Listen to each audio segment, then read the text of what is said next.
This video is for the men that are in a relationship with an avoidant woman. I wasn't planning to make this video, but based on all of the comments that I've had, every time that I post about having an avoidant partner, it seems to be like a big issue in relationships. So everything I'm about to share with you is for you to improve that relationship that you have with her, if that is what you desire. Because your woman is not a simple one, but it can be highly rewarding to be with her. So the choice is yours. I have my notes here so that I don't forget to tell you everything I wanted to say. If you have an avoidant woman and you're confused by her behavior towards you, this is going to help you get unstuck, and I'm going to help you influence her to hopefully change, to get your relationship back on track, headed towards a healthy one. You need to understand a few things about your avoidant woman. She can be really easily annoyed by you if you're constantly around, or if you're trying to corner her, push her, to do things that maybe she's not comfortable doing. That includes having a conversation when she's not ready to, or a conversation that she's been avoiding for a long time. The more that you push this type of woman, the more she's going to want to avoid you at all costs, and you're going to feel more frustrated, hurt, and to be able to solve that problem is just going to feel like an uphill battle. You need to keep in mind that when you're talking to her, you need to avoid getting angry and impatient with her. What you want to do is let her flee when she feels like she wants to.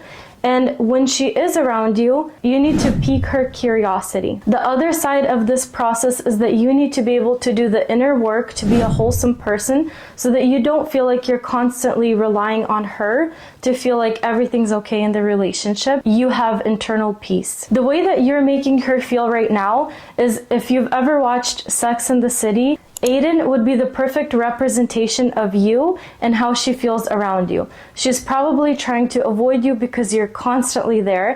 I know a few avoidant women, and I know this to be true. If you're constantly there, if you're always trying to be the first one to connect and have contact with her, I would actually encourage you to pull out your inner douchebag.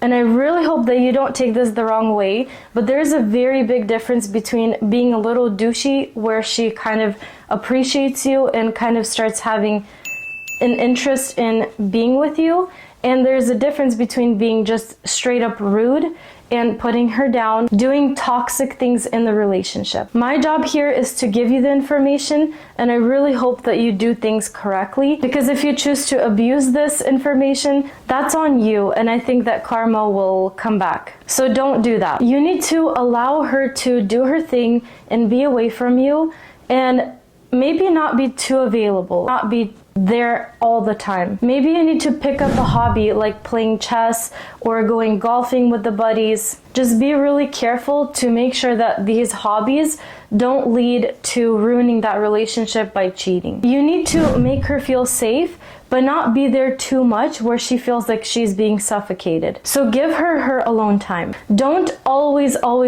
be available, always making the first contact with her, like calling her, texting her, trying to be with her, trying to be physically close to her. Give her some space. And then when you are around her, sometimes be more reserved, sometimes keep things in. And sometimes you can make little snarky comments to her to be a tad bit rude, because your woman is probably not attracted to just a nice guy all around. When you're trying to have a conversation with her and you start noticing her dismissive behavior, let her take that space, because eventually she will come back and she will be able to talk about it. And that is when you need to make sure that you're not lecturing her, you're not blaming her, and you don't sound like a complainer. Because especially with an avoidant partner, the minute that they start feeling like you're attacking them personally, that is when they close off and they want nothing to do with you and they isolate. And remember that reversing this issue isn't going to be a one day, you did it and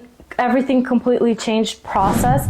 Things take time, especially when you're in a relationship with an avoidant partner. I want you to remember that you were attracted to this woman for a reason, and maybe it's because she is your opposite, and maybe things aren't ideal, but in every relationship there are conflicts. So whoever you end up with next, there will be a set of conflicts. If you don't do the work to become a wholesome person, to be able to have that stability within yourself, it doesn't matter who you're in a relationship with, you're going to get triggered. And ultimately, this avoidant partner is actually triggering the parts of you that need to change in order to be a self-reliant, stable partner. I really hope that this video was valuable to you. If it is, please don't forget to let me know by hitting the thumbs up button. I want to wish you all of the love in your love life, and I'll see you guys in my next video. Thank you for watching.